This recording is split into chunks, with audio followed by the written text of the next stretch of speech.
News 18 India. तो केंद्र सरकार और किसानों के बीच चौथे दौर की बातचीत हुई, जो कि काफी सकारात्मक रही, जिसमें सरकार से मिले प्रस्ताव पर अब किसानों ने 2 दिन में विचार करने के बाद अपना पक्ष रखने की बात कही है। एक सरकार की ओर से हमें एमएसपी को लेकर प्रपोजल आई है और वो जो प्रपोजल आई है उस प्रपोजल में ये बात कही गई है कि दालों, मक्का और कपास, इन सभी फसलों का पूरे देश के अंदर जितना भी उत्पादन होता है, ये केंद्र की 2 एजेंसियों के द्वारा इनकी पूरी की पूरी फसल की एमएसपी जो तय की जाएगी उसके ऊपर खरीदी की जाएगी और उन्हीं ही वो जो एजेंसीज हैं केंद्र की, उन्हीं के द्वारा हमारे साथ लिखित में उनका कॉन्ट्रैक्ट लिखा जाएगा। और जो एमएसपी के ऊपर जो मंत्री महोदय ने आपको बोल के भी प्रस्ताव दिया है, तो ये प्रस्ताव ला रहे हैं, ये एक बात ये आई है, तो उसके ऊपर हम लोग अपने फॉर्मों में विचार विमर्श करेंगे और जो माहिर हैं उससे भी राय लेंगे कि जो प्रपोजल आई है वो देश हित में, किसान मजदूर के हित में, खेती सेक्टर में हित में क्या सही है क्या गलत है, उसके ऊपर निर्णय बाद में करेंगे। या तो कल सुबह होगा या शाम को या परसों सुबह सब बातें हो जाएंगी। तो एमएसपी पर गारंटी का प्रस्ताव जो है वो किसानों के सामने रखा गया है। इस पर किसान साफ तौर पर कह रहे हैं कि चर्चा की जाएगी। किसानों की तरफ से एक बात और साफ कर दी गई है कि अभी तक की चर्चा के बाद 21 फरवरी तक वो शंभू बॉर्डर पर ही रहेंगे और इसके बाद वो दिल्ली के लिए शांतिपूर्वक कूच करेंगे। साथ ही किसानों ने शांति बनाए रखने की भी अपील की है। जब सरकार कुछ बात के ऊपर विचार विमर्श करने के लिए सोच रही है, कुछ बात अपने आप से बोल दी है, इसीलिए आज 18 में 19-20 का समय मिलेगा। और दूसरा जो हमारा कार्यक्रम है 21-11 बजे वो उधर जो दिल्ली जाने का कार्यक्रम है वो स्टैंड बाय है, वो हम क्लियर करते हैं, ठीक है ना।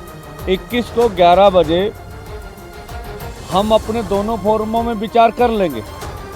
अच्छा होगा, सरकार भी और हम भी पूरा जतन करेंगे कि मिल बैठ के ये मसलों का हल हो जाए।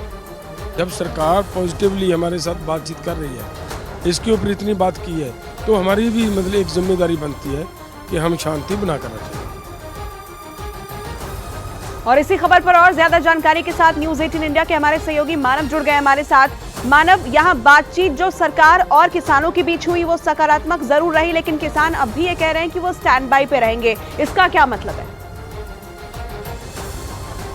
देखिए, आपको समझना होगा कि किसानों की मांग क्या है। देखिए, सरकार जो पीसीआर, मेरी आवाज़ मुझे रिपीट हो रही है, अगर आप इसे ठीक कर पाए तो। हाँ, देखिए, अभी सरकार जो फसलों की जो खरीद करती है वो A2, A2FL और C2 प्लस 50%, जिसकी मांग किसान कर रहे हैं। A2 में ये होता है कि जितनी लागत आपकी फसल में लगती है उसके आधार पर सरकार आपकी फसलों की खरीद करती है।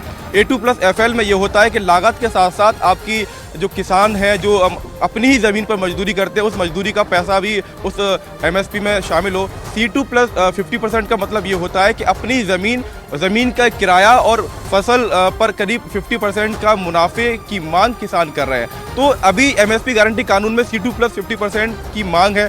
अब सरकार ने एक प्रस्ताव ये रखा है कि जैसे कपास, आपकी दलहन, कुछ दालें और इसके अलावा कॉटन, अगर इन तीनों फसलों को पंजाब और बाकी देश के किसान उगाते हैं तो बिना किसी लिमिट के सरकार अपनी जो सहकारी समितियां हैं NCCF, नेपेड या कॉटन कॉर्पोरेशन ऑफ इंडिया, इनके तहत एक 5 साल का कॉन्ट्रैक्ट करेगी। सरकार बिना किसी लिमिट के इन सभी चीज़ों की खरीद करेगी। और सरकार का जोर इस बात पे भी आप समझिए कि पंजाब में फिलहाल गेहूं और धान की बुआई ज़्यादा होती है, कटाई ज़्यादा होती है, और अब सरकार का जोर यह है कि फसलों का भी डाइवर्सिफिकेशन हो और इन फसलों को भी किसान उगाएं।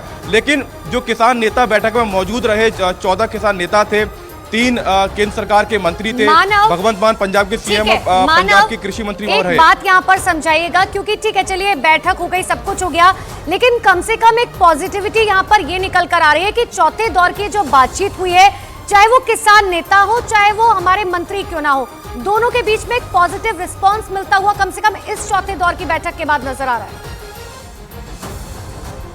बिल्कुल, देखिए चारों ही बैठक अभी तक बहुत सकारात्मक रही हैं। तीन बैठकें जरूर हम उनको फेल शब्द का उनके लिए इस्तेमाल कर सकते हैं। चौथी बैठक के लिए बाकायदा खुद केंद्र सरकार ने ये कहा था कि हम चौथी बैठक जब करेंगे तो कुछ ना कुछ आपके लिए जरूर लेकर आएंगे, और सरकार ने एक प्रस्ताव कम से कम किसानों के सामने रखा है। किसान संगठनों ने ये कहा है कि अभी हम जाकर अपने बाकी संगठनों से बात करेंगे और उसके बाद सरकार को 2 दिन यानी 21 तारीख की सुबह तक जवाब देंगे, और अगर हम सरकार के साथ हमारी सहमति नहीं बन पाई तो 11 बजे सुबह शंभू बॉर्डर से दिल्ली के लिए कूच करेंगे। ये ताज़ा अपडेट है जो किसानों की तरफ से अभी दिया गया है।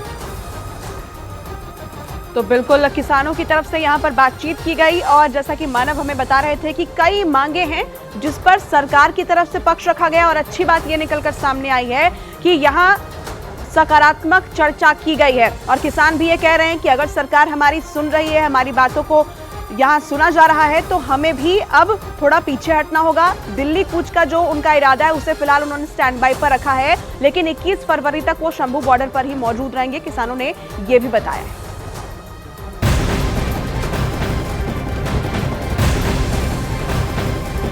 और इस बीच एक बड़ी खबर मिल रही है चंडीगढ़ से, जहां मेयर चुनाव में आम आदमी पार्टी को बड़ा झटका लगा है। आम आदमी पार्टी के 3 पार्षद बीजेपी में शामिल हो गए हैं। आम आदमी पार्टी के पार्षद पूनम देवी, नेहा मुसावत और गुरचरण काला बीजेपी में शामिल हो गए। तीनों पार्षदों को बीजेपी राष्ट्रीय महासचिव विनोद तावड़े ने पार्टी की सदस्यता दिलाई है। आम आदमी पार्टी को ये बड़ा झटका और चंडीगढ़ नगर निगम में बड़ा उलटफेर देखने को मिल रहा है, जहां पर पूनम देवी बीजेपी में शामिल हुई हैं, नेहा मुसावत भी बीजेपी में शामिल हो गई हैं। इसके अलावा आपको बता दें कि गुरचरण काला भी बीजेपी में शामिल हुए हैं।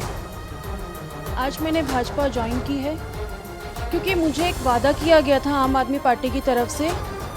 सबसे ज़्यादा मैं उनमें एजुकेटेड कैंडिडेट मानी गई थी मेयर इलेक्शन के लिए, लेकिन एक झूठा वादा किया गया कि आपको मेयर कैंडिडेट बनाया जाएगा, लेकिन एट दी एंड उन्होंने किसी और को मेयर कैंडिडेट बना दिया। तो ये झूठा वादा उन्होंने मेरे साथ किया। आज मैं प्रधानमंत्री मोदी जी की जो गरीब कल्याण के लिए उन्होंने कार्य किए हैं, दलितों के लिए कार्य किए हैं, उससे प्रभावित होकर भाजपा ज्वाइन कर रही हूँ। आम आदमी पार्टी छोड़ने की वजह ये रही है कि इन्होंने मुझे वादा किया था कि मैं मेयर कैंडिडेट बनूंगी, क्योंकि मेरे जो हस्बैंड हैं वो मतलब गरीबों मतलब जैसे वो समाज सेवक थे जैसे, तो वो काफ़ी लोगों के साथ मतलब बहुत अच्छे से मतलब व्यवहार था उनका, लेकिन उन्होंने ना जो हमारी आम आदमी पार्टी है इन्होंने गलत उनको उसमें फंसाया गया। मेरे जो पति अब जेल में हैं, तो मैं ये सोचती हूँ कि वो एक झूठी पार्टी है, इसलिए मैं उस पार्टी को छोड़ना चाहती हूँ। मैं तो 1.5 साल पहले बीजेपी में आ गया था और हूँ भी बीजेपी में रहूँगा और हैं भी बीजेपी में। कुछ कारण करके मैं गुमराह हो गया था, ਮੈਨੂੰ पार्टी ने गुमराह कर दिया था, फिर उत्थे जाके साढ़े फोन बंद करा दे, इस करके थोड़ा जाके लेट हो गया, दोबारा मैं आना पै रहा। बीजेपी का है और बीजेपी का ही रहूँ।